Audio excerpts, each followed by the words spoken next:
క్షమించాలి. జనాభా ఎక్కువనే, నాయకులు ఎక్కువనే కాబట్టి కొంత సమయం ఎక్కువ తీసుకున్నాం. 1 అవర్లో ముగించాల్సిన ప్రెస్ మీట్ కాస్త అటు ఇటు ఒక 15 నిమిషాలు లేట్ అయింది. అన్యదా భావించొద్దు. గౌరవ పాత్రికేయ మిత్రులు, సోదరులు, ప్రింట్ అండ్ ఎలక్ట్రానిక్ మీడియా మిత్రులు, ఫోటోగ్రాఫర్ మిత్రులు, అదేవిధంగా ఈ కార్యక్రమంలో పాల్గొంటున్నటువంటి మా బీసీ సంఘాల నేతలు అందరికీ పేరు పేరున హృదయపూర్వక నమస్కారాలు. ముఖ్యంగా నిన్న రాష్ట్ర కేబినెట్ సమావేశం ఏర్పాటు చేసి ఆ సమావేశంలో బీసీలకు 42% రిజర్వేషన్లు కల్పించడానికి 2018లో తీసుకొచ్చినటువంటి పంచాయతీరాజ్ చట్టాన్ని సవరించి అదేవిధంగా అసెంబ్లీని ప్రోరోగ్ చేస్తూ ఒక ఆర్డినెన్స్ తీసుకొచ్చి ఆ ఆర్డినెన్స్ ద్వారా గవర్నర్కు పంపి గవర్నర్ గారి ఆమోదం తర్వాత ఈ జరిగేటువంటి పంచాయతీరాజ్ ఎన్నికలలో బీసీలకు 42% రిజర్వేషన్లు కల్పించాలని నిన్న కేబినెట్లో నిర్ణయించడాన్ని యావత్ బీసీ సమాజంగా మేము స్వాగతిస్తున్నాం. ఇది బీసీ రిజర్వేషన్ల పెంపు అనేది ఎవరి దయాదాక్షణాలతోటి, ఏ పార్టీ ఏ ప్రభుత్వ దయాదాక్షణాలతోటి కాదు. ఇది మా హక్కు. మేము 60% ఉంటే 42% రిజర్వేషన్ అని చెప్పారు. కాబట్టి మా హక్కు ఏంది? మా సోదర ఎస్సీలకు ఎస్టీలకు వాళ్ళకు జనాభా ప్రకారం ఉన్నాయి. మా సోదరులు అగ్రవర్ణాలకు వాళ్ళకు జనాభా ప్రకారం ఉన్నాయి. జనాభా ఉండి కూడా రిజర్వేషన్ లేనటువంటి దామాష పద్ధతిలో రిజర్వేషన్ లేనటువంటి సమాజం ఏదైతే ఉందో అది బీసీ సమాజమే. మరి బీసీ సమాజానికి వాస్తవంగా ఎప్పుడో 60% రిజర్వేషన్ కల్పించాలి. కానీ స్వాతంత్రం వచ్చి 78 సంవత్సరాలు అయింది.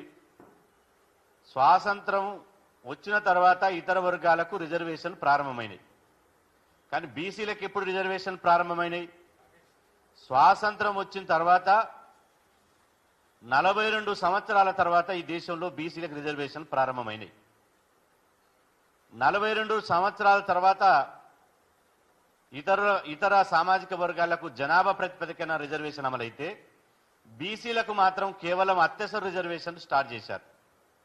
ఆ అత్యవసర రిజర్వేషన్లో భాగంగానే 60% జనాభా ఉన్న వాళ్లకు 34% రిజర్వేషన్ అమలైనవి. ఆ 34% రిజర్వేషన్ గండిగొట్టి తెలంగాణ వచ్చిన తర్వాత 18% రిజర్వేషన్ తగ్గిపోయినాయి. మళ్ళీ ప్రతిపక్షంలో ఉన్నప్పుడు కాంగ్రెస్ పార్టీ మేము అధికారంలోకి వస్తే 42% రిజర్వేషన్లు ఇస్తామని చెప్పి ఇవాళ కాంగ్రెస్ పార్టీ కామారెడ్డి డిక్లరేషన్లో ఒక హామీ ఇచ్చింది. ఆ హామీని అమలు చేయాలని చెప్పి బీసీ సంఘాలుగా గత 18 నెలలుగా మేము సుదీర్ఘంగా పోరాటం చేస్తున్నాం. ఎక్కడ రాజీ పడకుండా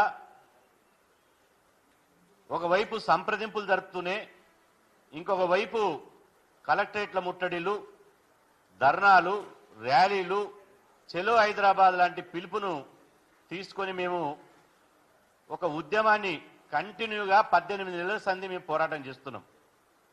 ఈ 18 నెలల సుదీర్ఘ పోరాట ఫలితమే నిన్న కేబినెట్ తీసుకున్నటువంటి నిర్ణయంగా మేము భావిస్తున్నాం. ఇవాళ ఇందులో ఎవరు క్రెడిట్ వాళ్ళు తీసుకోవచ్చు, తప్పేం లేదు. ప్రజాస్వామ్యంలో రాజకీయ పార్టీలు ఉన్నదే రాజకీయ మైలేజ్ తీసుకోవడానికి. కానీ మేము మాత్రం బీసీ సంఘాలుగా మాకే రాజకీయ పార్టీ లేదు, ఏ పార్టీల మెంబర్షిప్ లేదు. రాజకీయ ప్రయోజనాల కోసం మేము మాట్లాడం, రాజకీయ ప్రయోజనాల కోసం మేము ఉద్యమాలు చేయం.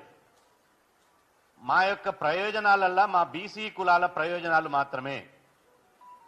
మా బీసీలకు దామాషా పద్ధతిన ఒక హక్కుగా రావాల్సినటువంటి రాజ్యాంగబద్ధమైనటువంటి రిజర్వేషన్ రావడం కోసమే మేము కొట్లాడుతున్నాము. ఇది సమాజం దయచేసి గమనించాలి. ఈరోజు ఉన్నట్టుండి క్యాబినెట్లో తీర్మానం చేసిరు, ఇది అమలైతాయా కాదా అని కొంత సందేహాలు ఉన్నాయి, అది వాస్తవమే. కానీ నేనేమంటున్నంటే ఇంట్లో ఎలుకలు ఉన్నాయని చెప్పి ఇల్లు తగలబెట్టుకోం కదా, ఇంట్లో ఎలుకలు ఉన్నాయని చెప్పి ఇల్లు మొత్తం తగలబెట్టుకుంటామా? ఇవాళ రాష్ట్ర ప్రభుత్వం మేము చేసినటువంటి పోరాటం మూలంగా కులగణన చేయాలి, సమగ్ర కులగణన చేయాలని చెప్పి డిమాండ్ చేసినాం. సమగ్ర కులగణన చేసింది. మొదటిసారి స్వాతంత్రం వచ్చిన తర్వాత 1931 తర్వాత కులగణన మొదలైంది.